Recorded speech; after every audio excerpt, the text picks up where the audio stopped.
Hey, what's up, everybody? Welcome back to the show. It's Cornell Dayne with Real Estate Money Media. A couple weeks back, I met with Bud Martin of Capital Bank here at Draper's Restaurant, which is just over my left shoulder here. We had a chance to sit down and talk about the requirements for investing in commercial real estate. And I thought I'd release this video, this interview, in hopes that it would help you take that next step. Maybe clear up some of the murkiness in the investment process, at least as far as the lending standards go. Many of you are investing in single-family homes. You know how that process goes. But when it comes to commercial real estate, you may be a little bit afraid to take that next step. So I'm hopeful that this interview will help you do a better job of that or take that next step. And let me know what you think. Feel free to leave a comment, give me some feedback, and I'll see you at the end of this. Peace. What's up, everybody? Welcome back to the channel. You're now tuned in to Real Estate Money Media. I'm your host, Cornell Dayne, and many of you did not know this, but I'm a commercial real estate broker. I know I do the reaction videos from time to time, but that's just filler content. I really want to give you guys some good content that's actionable and helps you to invest in Northern Virginia, Washington, D.C., and nationwide. So what have I done today? I've gotten my friend, who we've done several deals with in the past, a lender at Capital Bank in Maryland. And he and I are just going to have a discussion about lending in the area. And hopefully you guys can glean something from it and give us a call. Obviously, the link is going to be in the bio, or the information is going to be in the bio. Connect with us, and we can definitely help you in the future. All right? So my friend Bud Martin with Capital Bank, he's going to do a quick introduction of who he is, and we'll take it from there. Absolutely. Thank you, Cornell. Like you said, my name is Bud Martin. I'm a commercial lender with Capital Bank. Capital Bank is a local community bank. We are headquartered in Rockville with branches in D.C., Maryland, and Virginia. I handle C&I lending here at Capital Bank out of Northern Virginia, but have the ability to lend in up to Baltimore, down to Richmond, west to Winchester. Capital Bank is an SBA preferred lender, so it gives us a little more flexibility in what we're able to do in the lending footprint, not just being kind of stuck to that DC metro region. So I'm happy to answer some questions for Cornell and his audience. Awesome. So first question that we have is, just go ahead and describe the bank's experience in this market and, with properties like single tenant, net lease properties, etc.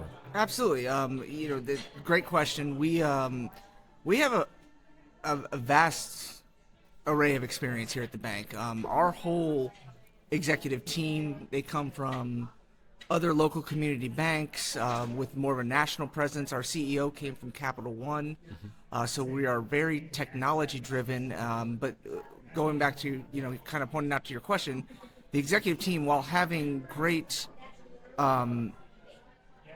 experience here locally in the DMV, it makes it to a point where when I'm presenting deals, when my partners are presenting deals, my colleagues, we understand that, hey, this is a single family or a commercial unit in Springfield versus Bethesda versus Manassas versus Woodbridge versus here. We're sitting here in Fairfax right now. So we understand the dynamics of the area. We understand where the area has grown, where maybe the area is even falling back a little bit. So it gives us a little bit of that insight when we're taking a deal for approval, or even just a site visit when I'm prospecting a deal and, someone like yourself comes to me, or another realtor or other COI comes to me and says, hey, bud, I've got a deal in XYZ. I kind of can go, boom, I know I've done a deal there, or or maybe, hey, a lot of people are kind of getting out of this area, so we might want to think otherwise, or we might have to get more creative with the types of deals that we do. Got it. So basically, for risk assessment, decision making, you guys being on the ground, boots on the ground, entrenched in the area, you can make faster decisions, and a little bit better whether or not this is a good move or not. Without a doubt, and it really does help with, hey, given what's happened in the past 3 years with COVID, and then even the Great Recession back in 2008, we know certain areas have bounced back. I mean, you can see the newer buildings going up in Tyson's Corner, or even here as I look out the window here in Old Town Fairfax, what it even looked like a couple years ago prior to COVID. Like, or you go to areas where you see a bunch of still for lease signs, which Right. unfortunately is It's in true. certain pockets here in Northern Virginia, where it's just like, all right, I mean, what is this going to do to our cash flow? How is that going to affect our cash flow? What does it look like if the business unfortunately doesn't succeed and the bank now is sitting on this building? How are we going to quote unquote offload it so we can get our payment back or get Right. our loan back, get our money back? Right. So, Awesome. Awesome. So, and that brings me to brings up the thought, in my opinion, with we talked about risk assessment, etc. What about vacancy factors? Like nowadays, I have a lot of clients who are looking to do adaptive reuse. They're looking at office buildings that are high vacancy. How do you guys kind of factor that in? Are you doing those types of deals? Are you seeing those types of deals in this market? And how does that impact the deal? Yes and no. I mean, a lot of the market now, when it comes to CRE or commercial real estate, with those vacancies, a lot of those in our book, and a lot of banks, not just our book, banks across the area are going to come up against these loans where, most commercial deals, I think we're going to get into this later, have balloon payments. It's not like your traditional residential mortgage where it's a 30-year fixed. Right. You've got these loan terms that are generally, or not generally, always shorter than your amortization term. Sure. So there's going to be these balloon payments. So what the issues we're going to run into is these balloon payments are coming up from loans that were originated in 2019, 2018, where at that point they might have had a fully stabilized property with long-term leases in place, and generally we're going to match our loan terms to those leases. So if those leases came up when their loan terms coming up, you'll have to see what that new rent roll looks like and how you're able to qualify versus our bank's loan policy versus any other community bank or even regional or institutional bank. That's really what it's going to come down to, is do the numbers make sense, or when we renew, is a principal payment going to have to come to fruition, like to pay it down to get it within our standards? Or it's going to be an interesting world, and you're just going to have to work with your borrowers and work with the borrowers are going to have to work with their tenants and things like that. Well, I'm sure they're all working back to it. I mean, I know there's a lot of companies, including the federal government, that are trying to figure out this back to work plan. So it's like, will that look better for borrowers and their income statements and balance sheets when they come to us for either new financing or these renewals or refinances? Absolutely. So unfortunately, there's not a standard answer. Like anything I'm probably going to say today, Right. with how we look at it, it's always a case by case, and that's why I love what I do, because no deal is ever the same. Right. Right.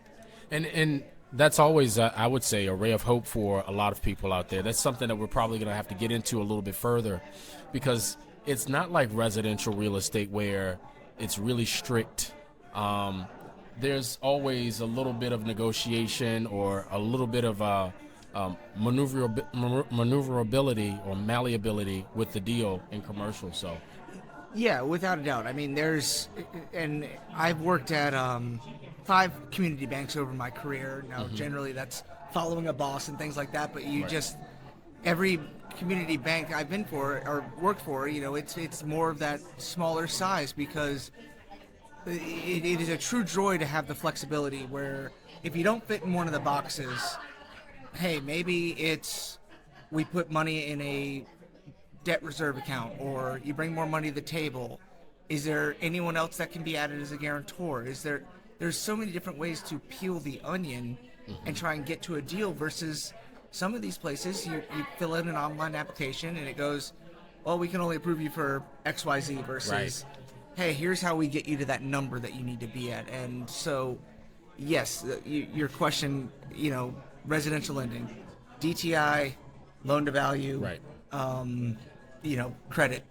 Now, all those are going into it in some way or another. I mean, most of the time on our commercial deal, anyone with over 20% ownership in the business is going to have to personally guarantee, and we are going to take into the factors of what their credit score looks like, what their personal debt to income ratio looks like. I mean, those are factors that go into our risk rating for the deal and what we're trying to do. So yeah, they do cross in some parts, but then there's other parts where we can get a little more flexible and try and work the problem versus a hard.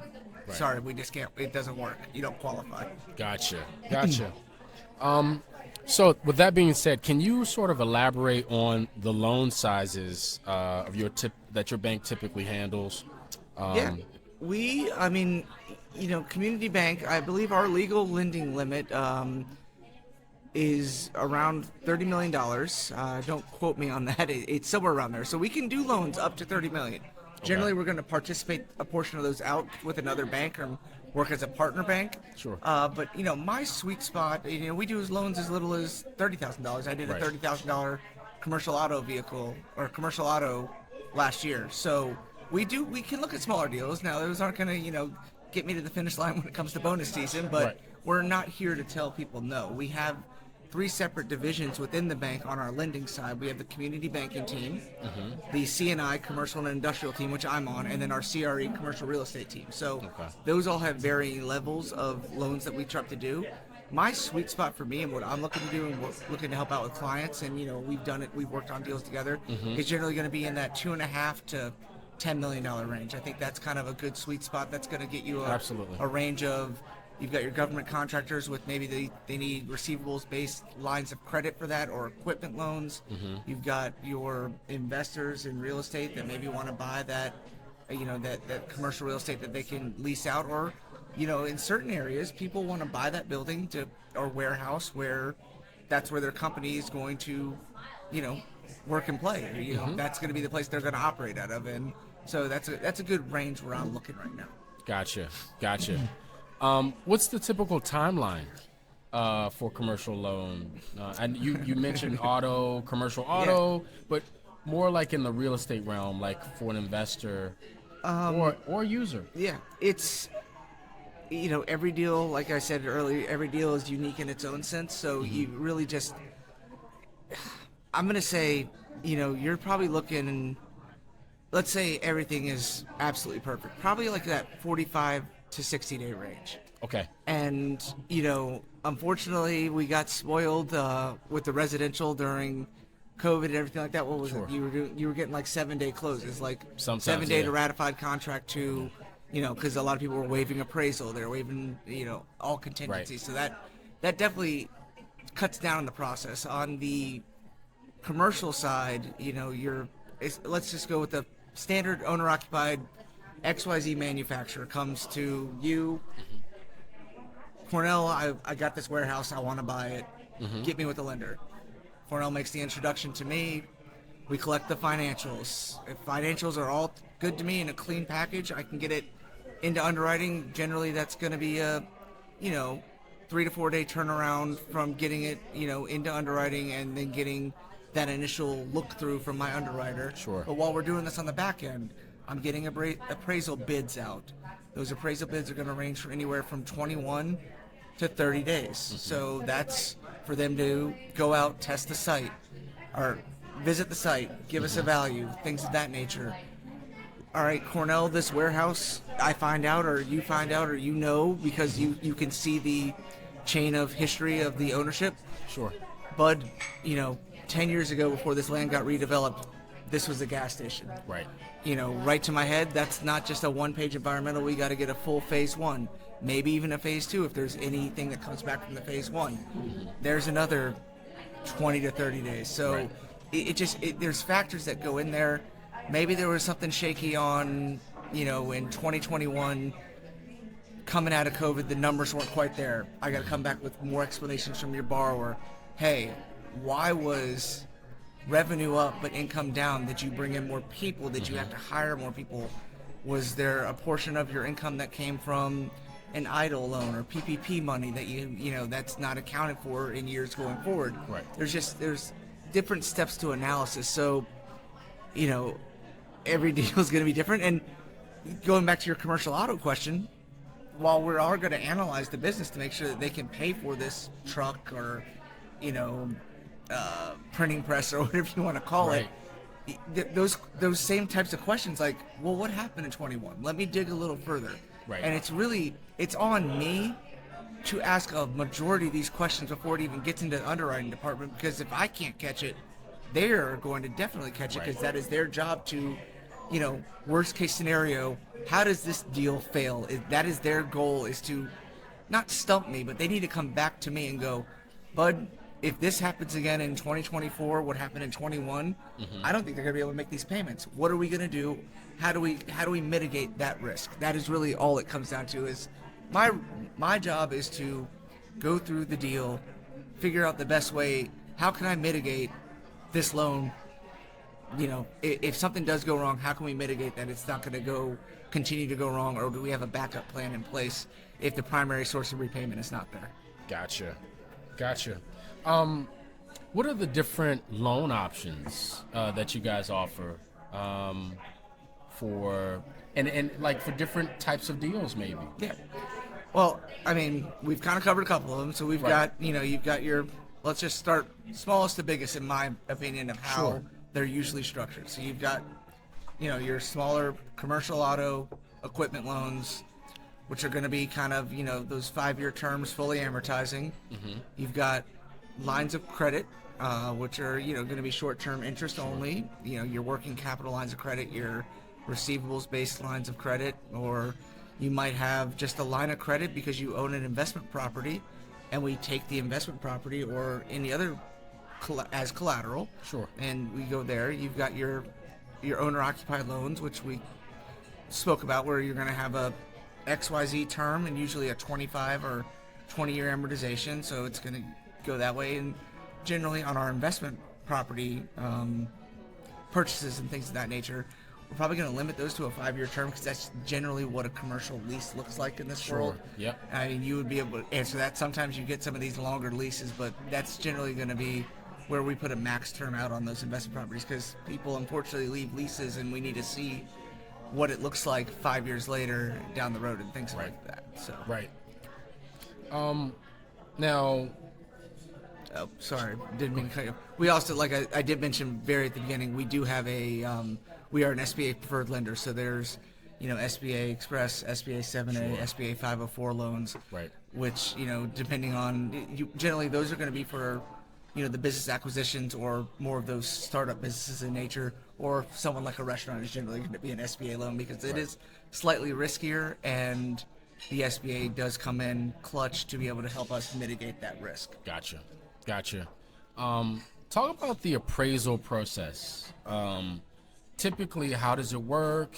What rights does the borrower have to the appraisal? Do they often contest the results, or are they able to? Stuff like that. Yeah, so similar to on the residential side, us as the bank or lender is going to be kind of in charge of the appraisal process, getting it ordered.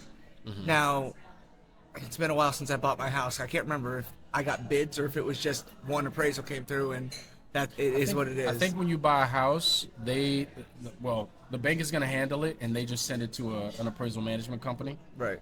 But if you think that the appraisal's wrong, they give you an opportunity to say, hey, can you use this comp? And then a lot of times the underwriter will also catch certain things too, because appraisers can be a little lazy sometimes. Yeah, I believe that. So we have an in-house appraisal team.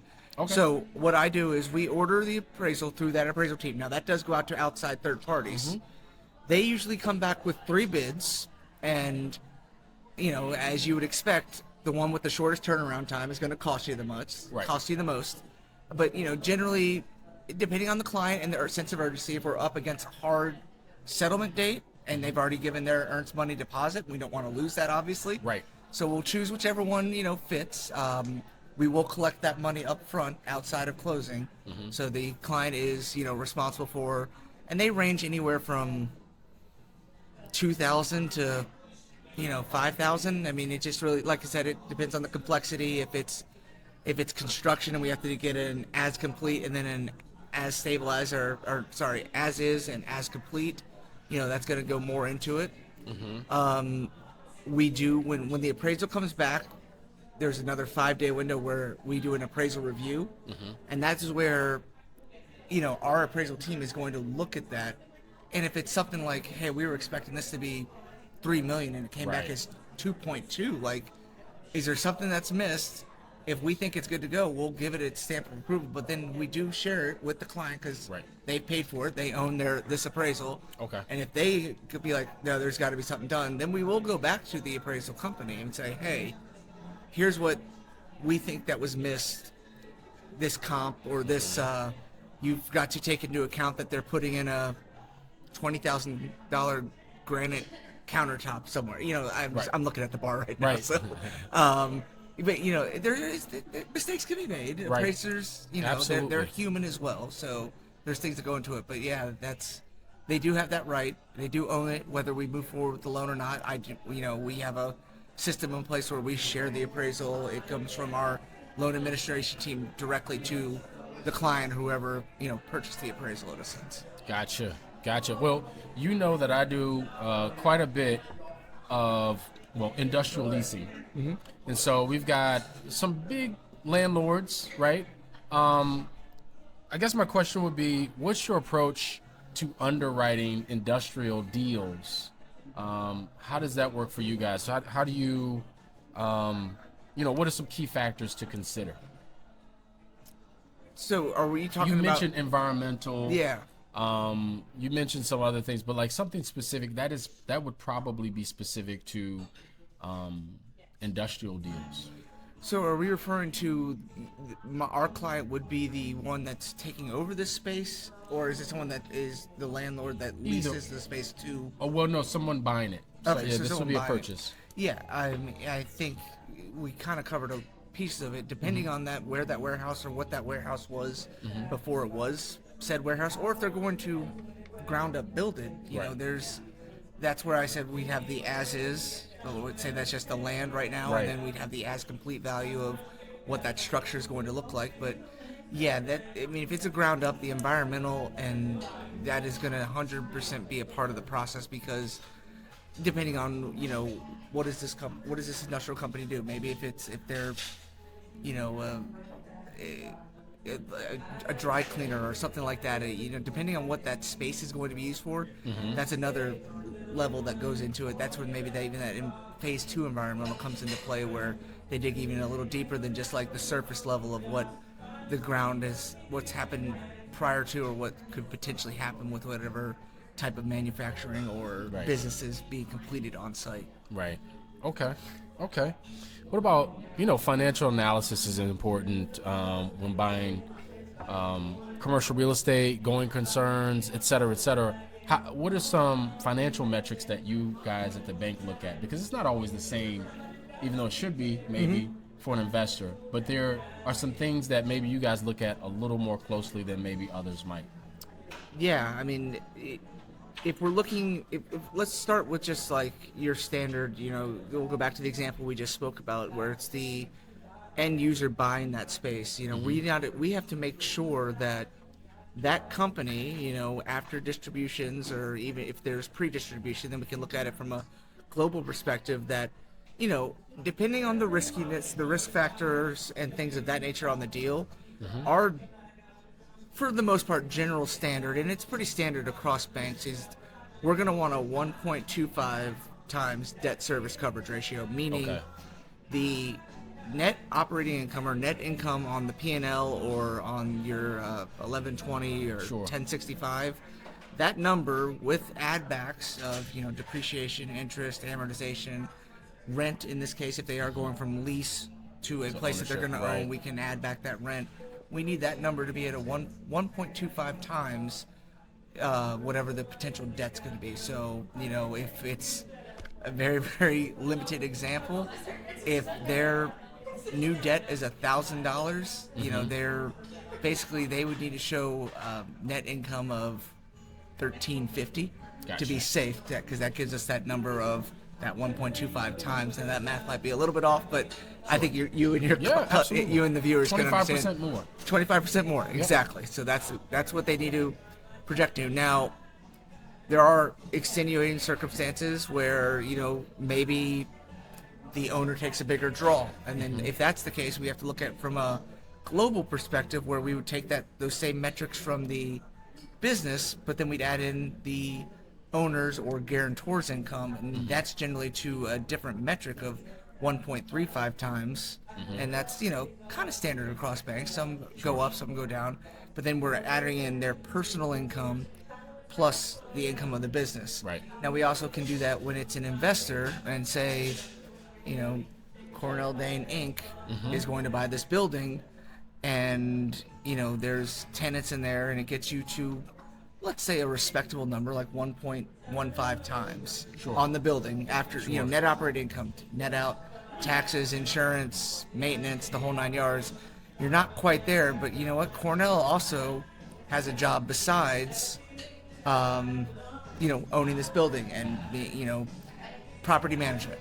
He's in IT for the government and has a nice salary. So now we're going to factor in that salary and be like, all right, if all these tenants walk tomorrow, can Cornell himself support this debt? So that's another way we can kind of, not loophole's the wrong word, but that's another way we can mitigate that risk of, hey, if all these tenants walk tomorrow, he has enough outside income, that he can support this debt as long as he doesn't lose his other job. Now we're not going to, we have to assume that won't happen, obviously, but that's how we can get past it. And it kind of even circles back to your vacancy question about investment real estate earlier. We're going to look at those personal guarantors, and if they're strong on paper, or if they've got $10 million liquid in, mutual funds and checking and savings accounts, like, hey, if things go really sideways, Cornell could write us a check and pay this loan off tomorrow. But he's smart, and he wants to get a loan for it so he can, continue to invest. Exactly. Get the flexibility in his life. Take that $10 million and invest in down payment for the next project. And that kind of goes back to the initial question too, where we talked about flexibility and making a deal. Those are some factors that you're probably going to look at as well. Someone may be weak in one area, but they're super duper strong in another, and so the deal's made just based on that strength. Exactly. And once again, I mean, I'm not saying anything wrong with the bigger banks, but it goes to your. I can link the bigger bank question to two points I brought up earlier. One, some of the bigger banks, their underwriting teams aren't here, and it goes to wherever they're headquartered, things like that, or maybe where their underwriting offices are, and they might not know the difference between a Fairfax and a Haymarket, or Arlington and Manassas, and you're also just going to input things into a online application. It's gonna check all the right things. It's gonna check your income. It's gonna check your credit. It's gonna check the liquidity verifications, things like that. But it's gonna spit out a Cornell Inc. and qualify for $600,000. But when Cornell, he comes back and he goes, well, what's the point of this?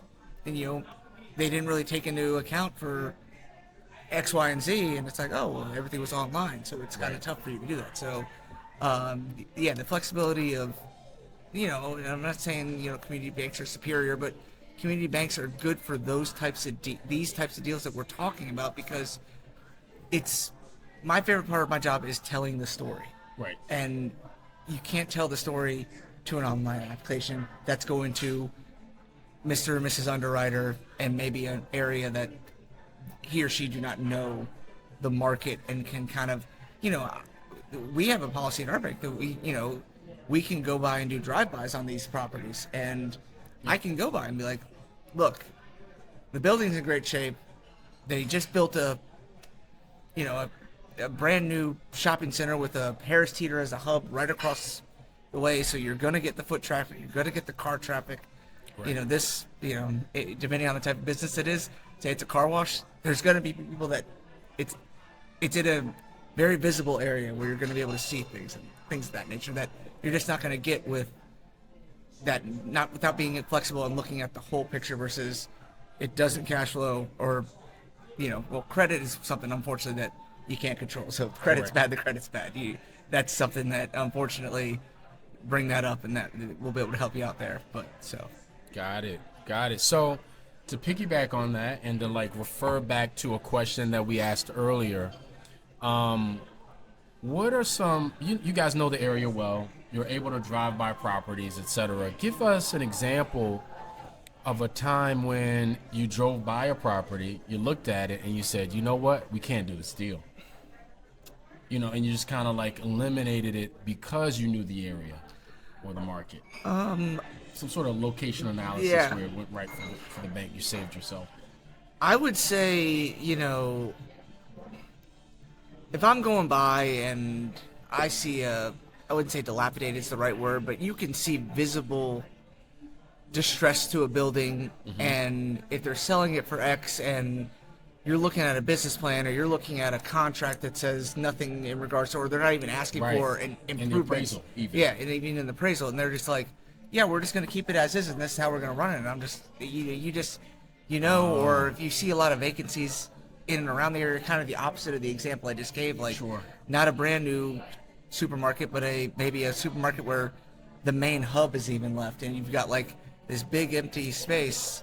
There's actually over in Gainesville, Virginia, I just drove by, wasn't for a site visit, I was down there seeing a family friend, but a predominant grocery store had dropped out of off of a main artery, off of 29, and I was like, how does a grocery store fail here? But it's like, if it were to be a coincidence, I'm like, hey, we found a spot to open a new restaurant in the shopping center, and I go, well, that shopping center just lost its main tenant, the main draw. I don't exactly. Either that shopping center is about to be leveled to build more houses or something like that, or this might be a red flag on a location. We actually had our sales conference yesterday, and a big part of our credit presentation was like, guys, we got to think about the red flags. And yes, if I drove by a building that looked distressed, or it looked like the area around it was not thriving, I don't know if that's the right word or not, but let's say busy, or like at least close to a main road artery, that's kind of be like, I guess it also depends on the type of business. If it's something like, oh, we want to go into this restaurant, and it's a building that the only thing that they have on line items in a business plan is like, oh, we're going to put a new kitchen and do some paint, but in all reality, you can see like shingles on the roof slipping or something like that. It's like, I think a little more work is going into this, or we might have to come with more money to the table, or put in a little more working capital, because there's going to be a lot more T&I improvements than you think. Right. Gotcha. I've got several examples of that in the past. One, I remember there was a hotel that we were looking at, and basically the appraisal came back, and there was like some big time road construction, which impeded one's ability to get to the hotel, one. So there was like an easement that was being put in. Number two, you have to factor in how the guests feel about being in a place where it's difficult to get to it, but also how does it look to the guests. And that wasn't mentioned in the appraisal. And actually the underwriter came back and flagged it because of that. There was another one too where I'm not going to say the franchise because I don't want to, who knows who's watching, right? Absolutely. But there was a guy who wanted to move his location across the street. And there was like a vacant single tenant property on the other side of the street. He happened to be, his business was an AM business, okay? So in the morning, the majority of the traffic is going in this direction, which is good for his business because he was an AM business. He was moving to the PM side, and that PM side had a service road that made it difficult even to access it there. Right. So it was like, okay, not only is the flow of traffic bad, but it's hard to get to your location. He ended up doing, I think, hard money for this deal. We'll just leave it there. Yeah. Right? The next question is, tell us a little bit about how, how underwriting works. Do you guys, how it works in the sense of, I know those guys are trying to catch mistakes that are being made with the appraisal, but are there other sort of things, oversight? Yeah, things that they're looking at? I think I kind of referred to it a little bit earlier, but I'm happy to go more in depth into it. their role, I bring a deal, or a colleague brings a deal, or another lender brings a deal. Their job, in a sense, is to poke holes in my deal.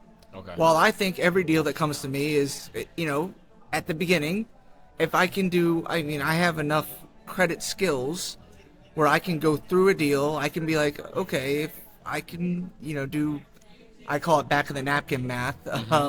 This deal, in a sense, cash flows, in my opinion. We've got add backs on rent. We've got add backs on depreciation. They're strong, net income trending the right direction. Revenue's trending the right direction. Good management in place. Their job is to, not that I'm glossing over or anything like that, but like, Bud, their cost of goods went up 8% in 2021. Now they had higher revenue. Was there a correlation? Or, it's the questions that I maybe in an initial meeting or second or third, or whenever we get to the point where they get comfortable that I can issue a term sheet, that I've gone over with my management team, or a deal vetting or anything like that, where we feel comfortable enough for the term sheet to go out, but we know that underwriting, it is their job to protect the bank and find those holes, and how we mitigate those holes by, like I said, you either put in a debt reserve account where, hey, they had a little bit of a decline at the end of 2023. Maybe we put in a 12-month debt reserve that, we'll release back to them if 2024 numbers get back to where they were at the end of 22. Like, once again, it all circles back to that flexibility. I really like that word that you used in the beginning. There's ways around it, but their main role is to poke holes and figure out how we can not plug those holes, but mitigate the risk on those holes. Absolutely. So going forward, we know that the payments are going to come in, and essentially their job is to protect the bank as a whole, so we don't have a bunch of failures. Right. You mentioned balloon payments, amortization periods, et cetera. You talked about the bank from the bank's perspective. Talk about it in terms of from the investor's perspective. How should they effectively, like you said, things are kind of shifting now. How should they effectively, going forward, manage these types of things in the future? So 5 years from now, they're going to have a balloon payment. Right. They buy today. What are the types of things they should be thinking about? Maybe it's interest rate risk. Maybe I don't want to lead you too much, but what do you think? No, I mean, I think it's, there's always interest rate risk, no matter if they're going up or down. I mean, we got that good news from the Fed yesterday, hopefully, knock on wood. Then potentially the rates dropping. I mean, I think in 5 years, I think you've got to, I guess it depends on the type of property. I mean, residential investment property, whether it's single tenant or multi-tenant, that's, 9 times out of 10 is going to be just that standard 12-month lease with built-in month-to-month, or they move out and you get someone to fill in, especially in an area like this where there's always people coming in. There's the federal government's here. There's jobs here. We're in a nice little silo or cocoon, or whatever the word is you want to describe how we have our jobs market. Like, I wouldn't say recession proof. Sure. But, recession resilient. How about that? That's a good one. So, for your commercial clients, I mean, it's really, working with someone like an expert like yourself where, hey, I know Banker Bud is, he's going to want to match a commercial investment property where a majority, if not all, these leases need to match a loan term, and maybe building in that, hey, there's a 5-year option at the end if everything's working well, and, not too many escalators. But you also got to think like, hey, we've been fortunate, from 2018 to 2022, like we were in a very low rate interest environment, but now unfortunately we're going to see those harsh effects where, hey, as we get into, like, let's say year 4, you're going into year 5, build up that reserve account for things of that nature, or we need to have explanations ready and things like that to say, here's what our plan is, and here's how we're planning to keep tenants. Or, the more information I can get to tell my story, the better it's going to be. So it's tough. I wish I just had that crystal ball and be like, yeah, you just need to sign 10-year leases with like GSA type buildings. But unfortunately, even the government, I mean, they're not going back in, as we see it. I guess it depends on the agency. So that used to be like the be all, the be all end all. It's like, oh, we've got a government agency in our building. They've signed a 30-year lease. And you're like, oh, perfect. Guaranteed, almost. Yeah, exactly. Right. That's like a risk grade 1 in our book. It's like, okay, that's easy. But unfortunately, that's not the case in this world we're in right now. So, in terms of evaluating, I think we talked more about conventional stuff, conventional properties, conventional businesses, but there's some unconventional businesses. How do you guys evaluate unconventional businesses and business and income streams, frankly, from unconventional businesses? How do you kind of assess that as well? 2 ways, really. Documentate. I'll start with like income streams. Documentation is number one. Like, Right. there is no stated income loan on the commercial side, and I mean, we're gonna, if anyone does work with me in the future, and any bank in the future, we are going to doc you a lot. I mean, it's there's a lot more that goes into it versus here's my W-2, here's my last 2 pay stubs, here's my last 3 years of tax returns, here's my personal financial statement. You're going to give me all that on top of all your business financials, and that's going to be your 3 years of tax returns, your 3 years of P&L, balance sheets, K1s, any other income streams, if, there's investment, things of that nature. So just be prepared to have every down to the penny accounted for, especially we're also going to need verifications of those bank accounts, because how do I know Cornell, if we're buying $1 million property and I'm going to require 20% down, like Cornell just puts on his PFS, I have $200,000 at Bank of America or wherever you have it. I'm going to need to see those and ins and outs from that. If we go SBA, it's going to be another level of level of documentation that the SBA requires, which is going to get us comfortable as a bank. So, I mean, I think it's just a matter of keep everything, when we ask you for it, we're only asking for you so it makes our life easier when we present to those people that are going to poke holes in the story, the underwriters. So, and when it comes to properties, we don't really say unconventional, we say special use. And special use meaning, Church, exactly. Church, gas station, car wash. Yeah. If we were to foreclose or if that business were to fold, only another car wash could go in there. Now, churches, they're getting a little bit more flexible with that, because, a church can now just be like a warehouse, and guess what? We rip out some of the chairs, pews, things, XYZ, back to a warehouse. You're back to just a blank space. But I mean, if it's a traditional church with the crosses and the whole 9 yards, or whatever denomination it is, it's hard to say, oh, an accounting firm can go in there when we have to foreclose on the church, or that church has to vacate because they can't make the payment. So generally what that means is we are going to have a significantly lower loan to value, meaning Mr. or Mrs. Borrower is coming to the table with more cash for the down payment. It's really how we mitigate that with those special use types of properties. And there's different rules with the SBA as well when it comes to that. Gotcha. All right. A lot of people are just starting. Some people are seasoned, of course, but most people are just starting. What is some advice you would give someone who's going to get their first commercial real estate loan?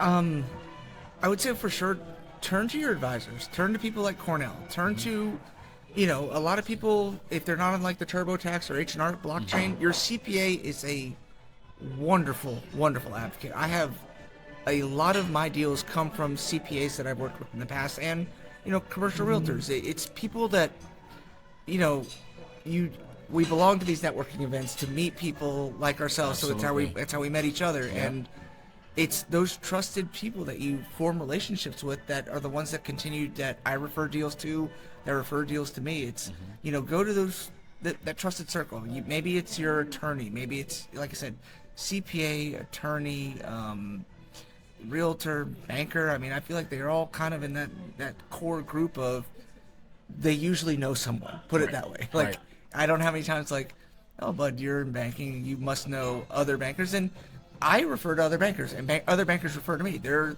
are things that Capital Bank does better than others, that Sandy Spring does something better than me, or Eagle, or whatever other bank it is. Like, we're all a community when it comes down to it. We're all competing for the same lines of business, but in all reality, there are things that certain banks do better than others, and I'm big enough person to admit that. Right. What are some mistakes, I guess, that first time applicants make that you think can be avoided?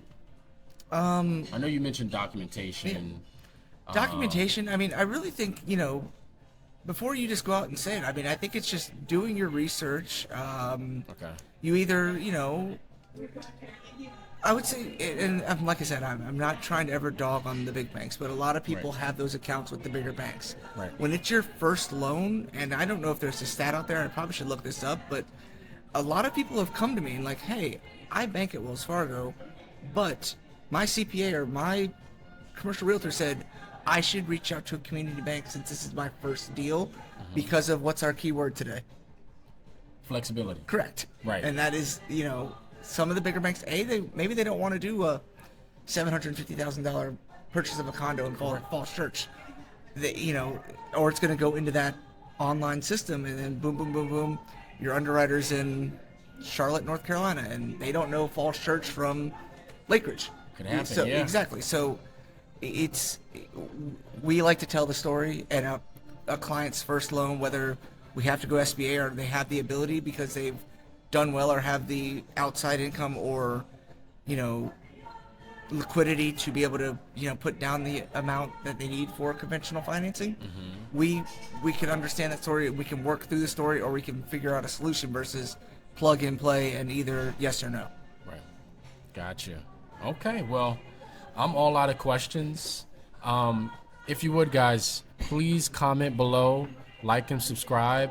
If you have any other questions, I think this is the first of many that Bud and I will do. I'll reach back out to him.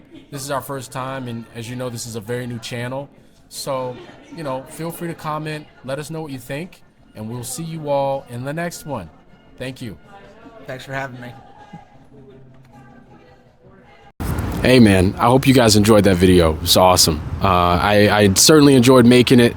It took me quite a bit to kind of color grade everything and also get this initial kind of introductory and closing video done, but now it's done, and I'm hopeful that you all benefited from it. So if indeed you have any more questions, or you'd like me to take a look at your portfolio, or you'd like to speak with Bud a little further on these matters, feel free. There's a link in the bio with a free one-on-one where we can discuss your portfolio, we can discuss your goals, etc.